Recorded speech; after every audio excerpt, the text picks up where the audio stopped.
Hello everyone, कसे आहात सगळे. सिम्पली फूड विथ तेजश्रीमध्ये मी तुमचं स्वागत करत आहे. आज आहे शनिवार. आज श्रावणी शनिवार आहे.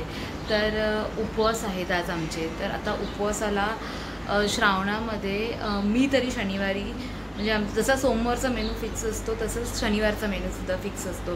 तर शनिवारी वालाचं बिरडं केलं जातं, लाल माठाची भाजी केली जाते, डाळ भात, काहीतरी एक स्वीट पदार्थ आणि आपलं तळलेलं काहीतरी पदार्थ. तर तळलेलं आणि स्वीट अजून डिसाईड झालेलं नाही आहे, पण डाळ भात, वालीची उसळ आणि लाल माट्याची भाजी हे तर कन्फर्म झालेलं आहे. तर आपण आजचा मेनू बघूया. Stay tune. चला, तर आता आपण पहिला स्टार्टिंग करूया वालाचं बिरडं करायला. वाल चांगले भिजत घातले होते, त्याला मोड आणून दिले आहे. त्याच्यामध्येच मी आता एक बटाटा पण कापला आहे. आणि आता ह्याच्यासाठी जे लागणारं वाटप आहे ते मी आता गरम करायला ठेवलं आहे. ते भाजून घेणार आहे. खोबरं, अद्रक, लसूण, टोमॅटो आणि कोथिंबीर हे सगळं आता भाजून घ्यायचं आहे. खोबरं वगैरे भाजत आहे तोपर्यंत मी एक साईडला डाळ उकडून घेतली आहे. आता आपण डाळीला फोडणी देऊया. हे बघा, एक टोप ठेवला आहे. टोपामध्ये राई जिरे टाकले आहेत. आपण ते चांगले तडतड होऊन द्यायचे आहेत. ते तडतड झाल्यावर त्याच्यामध्ये थोडीशी हिंग घालायची आहे. मला त्याची डाळ टाकायची आहे. डाळीमध्ये मीठ टाकलं आणि कोथिंबीर टाकली आणि आता डाळ चांगली उकळून द्यायची आहे. हे बघा, वालीच्या बिरड्यासाठी मी हा मसाला वाटून घेतला आहे, जो मगाशी भाजला होता तो. एका कढईमध्ये तेल गरम करायला ठेवलं आहे आणि थोडासा कांदा आपण त्याच्यामध्ये घालणार आहोत फोडणीला. कांदा चांगला गोल्डन ब्राऊन कलरचा होऊन द्यायचा आहे. गोल्डन ब्राऊन झाल्यावर त्याच्यामध्ये आता आपण टोमॅटो घालणार आहोत. टोमॅटो पण चांगला नरम होऊन द्यायचा आहे. चवीनुसार मीठ घालणार आहोत. कांदा टोमॅटो चांगला स्मॅश झाल्यावरती हे जे वाटण आहे आपण केलेलं आहे कांदा खोबऱ्याचं, ते आपण आता त्याच्यामध्ये घालणार आहोत आणि ते चांगलं मिक्स करून घ्यायचं आहे. त्याच्यामध्ये आता आपण 1 ते 1.5 टेबलस्पून घरगुती मसाला घालणार आहोत.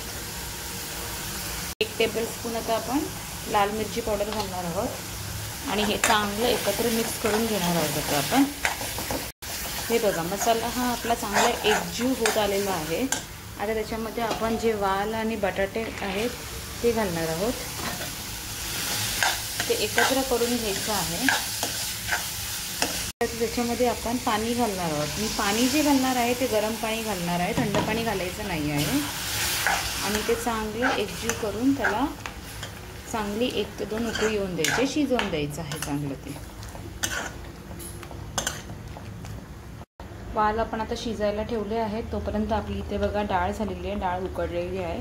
डाळ आपण आता बाजूला काढून ठेवायची आहे. हे बघा, आता आपण लाल भाजीची तयारी करून घेऊया. आता एक साईडला मी कढई ठेवली आहे, तेल ठेवलेलं आहे तापायला. ह्याच्यामध्ये आता मी कांदा मिरची घालणार आहे. हे बघा, ह्याच्यामध्ये मी कांदा मिरची आणि चवीनुसार मीठ घालून हे आता चांगलं भाजून घेणार आहे. हे बघा, कांदा थोडासा गोल्डनिश ब्राऊन कलरचा होऊन द्यायचा आहे आणि मग त्याच्यामध्ये आपली जी बारीक चिरलेली भाजी आहे ती आपण घालणार आहोत.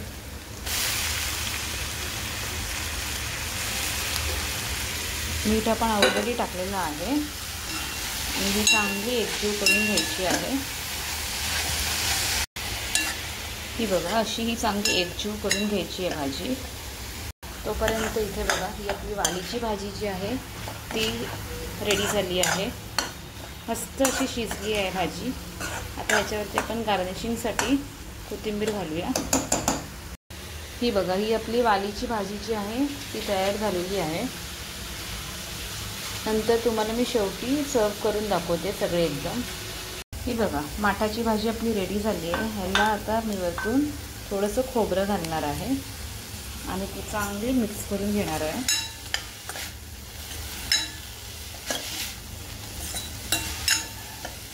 तर आपली आता ही माठाची भाजी पण आपली तयार झालेली आहे.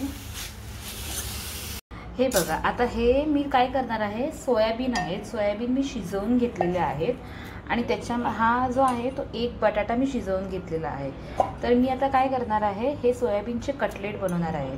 तर सोयाबीन आणि बटाटा थोडासा ग्राइंड करून घेणार आहे. हे बघा, बटाटा आणि सोयाबीन मी आहे ना वाटून घेतला आहे. आता त्याच्यामध्ये मी भरपूर सारी कोथिंबीर घालणार आहे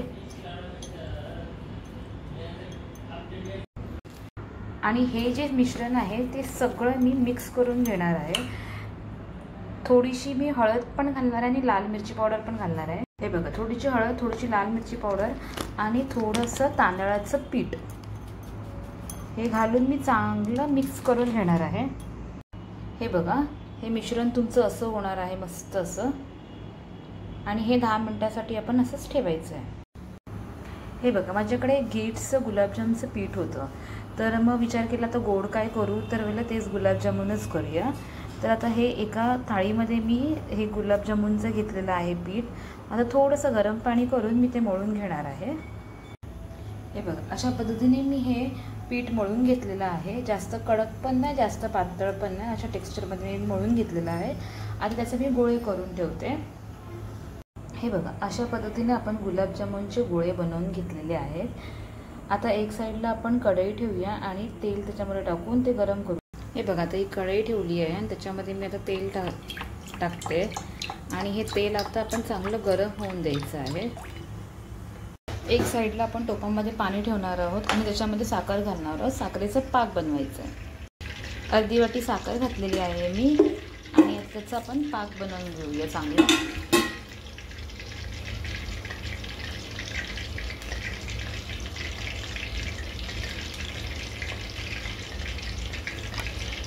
त्याच्यामध्ये थोडीशी वेलची पूड पण टाकली आहे आणि आता हे पाणी चांगलं उकळून त्याची एक तार होईपर्यंत आपण ते पाणी चांगलं उकळायचं. तसं इथे आता आपण कढईमध्ये तेल घातलं होतं, ते चांगलं तापलेलं आहे आणि आता आपण जे गोळे केलेले होते ते गोळे आता आपण याच्यामध्ये घालणार आहोत.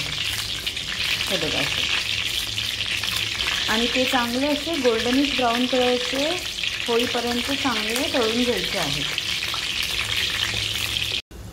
हे बघा, तुम्ही बघत असाल आता असे मस्त असे टमटमीत फुगत चाललेले आहेत आपले गुलाबजामुन. चांगले थोडेसे ब्राउनिश कलरचे खरपूस भाजून घ्यायचे आहेत. हे बघा, असे आपण ब्राऊन मस्त असे खरपूस भाजून घेतले आहेत. आता हे आपण काढायचे आहेत. बघा, अशा पद्धतीने आपण चांगले काढून घेतलेले आहेत. अशाच पद्धतीने आता आपण दुसरे पण घातले आहेत. दुसरे पण चांगले असेच फ्राय करून घेऊया. उकळत आलेलं आहे, त्याची एक तार होईपर्यंत आपण उकळवायचे आहे. बघा, असे मस्त खरपूस असे भाजून झालेले आहेत आपले गुलाबजामुन. गुलाबजामुन आपले असे चांगले झालेले आहेत फ्राय करून. आता ते गुलाबजामुनचं जे पाक आहे ते रेडी होते, तोपर्यंत आता आपण हे कटलेटची तयारी करूया. एक पॅन ठेवला आहे, पॅनमध्ये मी थोडंसं तेल घातलं आहे. शॅलो फ्रायच आपण करणार आहोत. हे बघा, असे कटलेट मी घातलेले आहेत. आता ते शॅलो फ्राय करायचे आहेत चांगले. आणि हे कटलेट जे आहेत ना, ते लहान मुलं पण खाऊ शकतात. सोयाबीन वगैरे असं खात नाहीत ना लहान मुलं, तर तुम्ही असं करून घातलं तरी पण ते खाणार. ते बघा, मी आता पलटी मारलेले आहेत. ते किती छान आणि सुंदर दिसत आहेत बघा. मस्त असे खुशखुशीत होतात. जास्त कडक पण नाही, जास्त नरम पण नाही, मस्त लागतात खायला. हे बघा, अशा पद्धतीने आपले सोयाबीनचे जे कटलेट आहेत ते मस्त असे रेडी झालेले आहेत. मी आता तुम्हाला सगळे पदार्थ सर्व करून दाखवते. आपलं पाणी उकळलेलं आहे, त्याला चांगली तार आलेली आहे. ते पाणी बंद करून आपण जे गुलाबजामुन बनवले होते ते आता आपण एक एक करून याच्यामध्ये सोडायचे आहेत.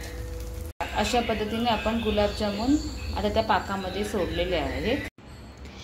हे बघा, अशा पद्धतीने माझं सगळं जेवण रेडी झालेलं आहे.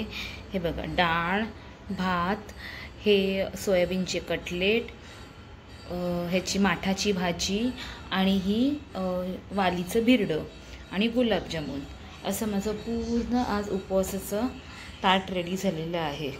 अशाच प्रकारच्या नवनवीन रेसिपीसाठी आपण पुन्हा एकदा भेटूया. Till then take care, bye.